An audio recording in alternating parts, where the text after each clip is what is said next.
Okay, apparently I can't make this Zoom while I'm recording, so we'll just go with it. All right, so this is the first section right here in our critical reading series after you read the article, okay? And this seems to be one of the challenging things for fifth graders to do because we don't understand the definition of main idea, too broad and too narrow, okay? So let me help you with that, okay? So obviously the main idea is the main idea. I always use like the story of Goldilocks and the Three Bears. You guys know that story, Goldilocks and the Three Bears? Okay. So with this story, Goldilocks and the Three Bears, when she goes to the bedroom, when she goes and eats the porridge, when she goes and checks the chair, she always goes to the one that's just right. That is your main idea. The one that is just right, and it has all the information that you need, basically summing up the passage, okay? The one that is too broad, that one is the one that means it's too big. And I've had some students just take, I always tell them broad means too big. Sometimes broad is too general. So if I said, kind of like Goldilocks and Three Bears where it's too big, it's just like when she sits on a chair, it's too big, it needs to be smaller. When it's too general or too broad, that means like if I'm reading a book about, okay, let's use the pumpkin show. If I'm reading a book about the pumpkin show and I ask someone, what was your book about? And they say, oh, it's about a fair in Ohio. Well, we have a bazillion fairs in Ohio.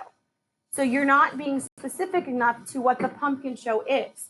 So when I say it's a fair in Ohio, that means that's super broad. That's super general. You need to kind of narrow it down a little bit so that you're more specific on what exactly the pumpkin show is, okay? But on the opposite end of the spectrum, what if it's too narrow? Well, it's going to be too narrow if it's too specific, like a detail. Thank you, Molly. Like a certain detail to the story. So if I said, if I read this pumpkin show book and I say, what's this about? And you say, oh, well, they've got a lot of pumpkin pie. They've got some go-kart racing. They got a Ferris wheel. They got all this and that. And then, we tripped and fell in the alley or whatever. Okay. That's a specific detail to that's not an overall what's the pumpkin show. That's just like a piece to it. It's too specific. That doesn't give you a good idea of what the pumpkin show is. So for too narrow, it's kind of like it's too specific. And you can write this if you want, or it's just a small detail to the story.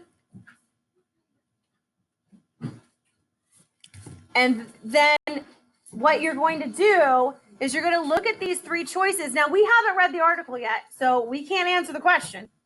But you're going to look at these three choices. One of them is going to be the perfect main idea. One of them is going to be too broad. And one of them is going to be too specific. So one's going to have an M, one's going to have a B, and one's going to have an N. You with me? Okay. Section B. This is just recalling facts. How well do you remember the facts in the article? You're just going to put an X or circle it. I don't necessarily need it to be an X in the box that's correct. They give you three choices. All of your answers will be in the article. Okay, don't worry about these boxes. I don't really worry about these boxes. I just leave them blank most of the time, so don't worry about those. Okay, flip it to C. All right, and I'm just doing this so that the other kiddos can know what to do on this. All they're hearing is my voice and seeing this piece of paper in my hand. Okay, all right, so this is section C. Julia, are you with me? So this is the inferencing section. So this one, I like this section because it's kind of like you're a detective. I don't know. This is where you're going to look at these 5 choices and you're going to think about, is this a correct inference? Is this a correct educated guess based off the article? Or is this faulty? Meaning, I didn't get that from the article. There's no proof of that in the article. Why would they say that? So this is where you're going to use your correct and faulty inferencing skills. Again, inferencing is where you are educated guessing based off of the article. So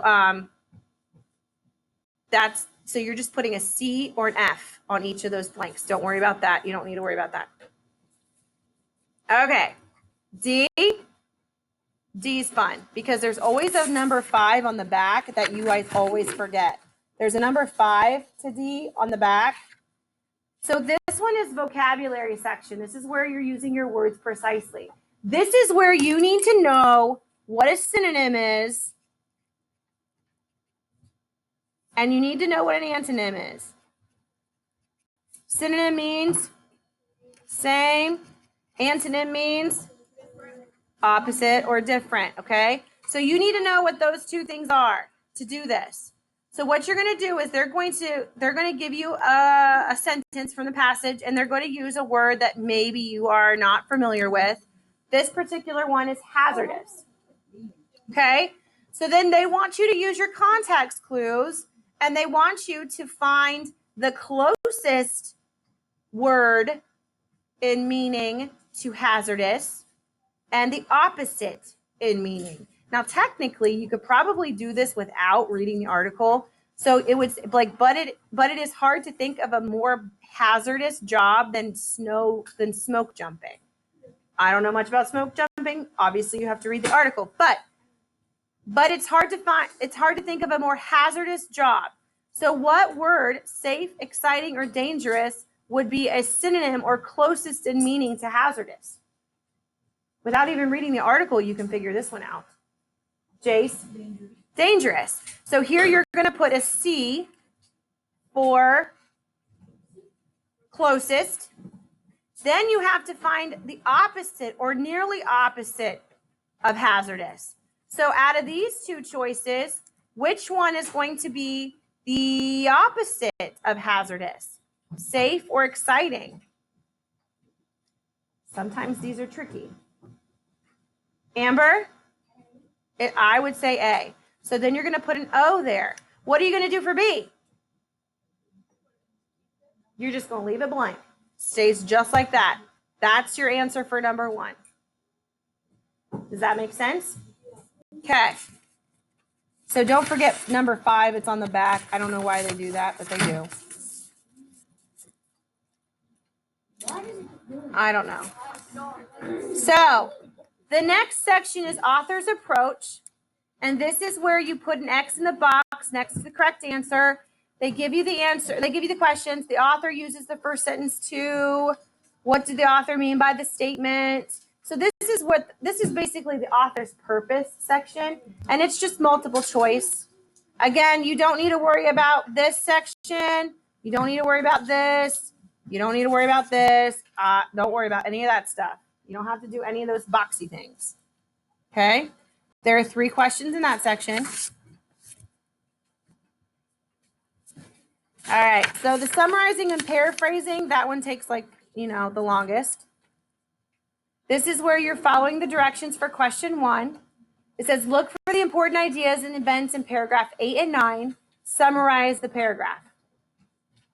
So you're going to look at paragraph 8 and 9, and you're going to summarize it. Now, you could probably use your somebody wanted but so then, or you could probably use your who, what, when, where, why. Probably the 5 W's would probably be the best way to do that, to summarize that section. And again, they're not asking you for a huge summary. They only give you 4 lines, to be honest. Below are summaries of the article. Oh, look, they said choose the summary that is the best. So here's summaries of the article. Which one's the best one? No, because you're only summarizing 8 and 9.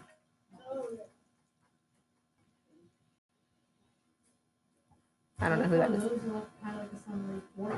Yeah, it is.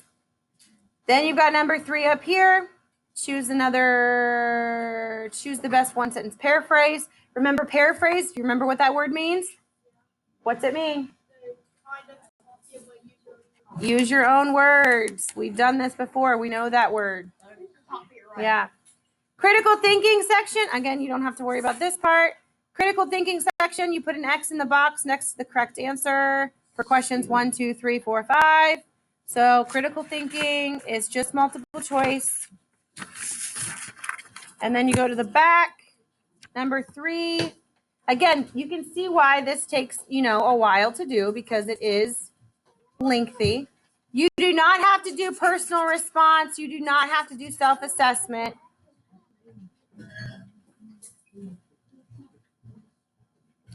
And then there's the rest of your critical thinking.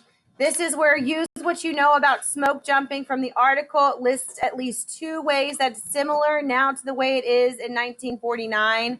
So you're just going to be listing, you can put 2 bullet points. That's up to you. That's totally up to you if you want to do it that way. Again, they want you to list 2 ways.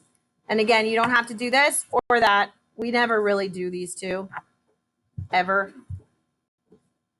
Okay, so that's how the critical reading series goes. So after you read the article, then you answer the questions. Okay, all right, let me stop this.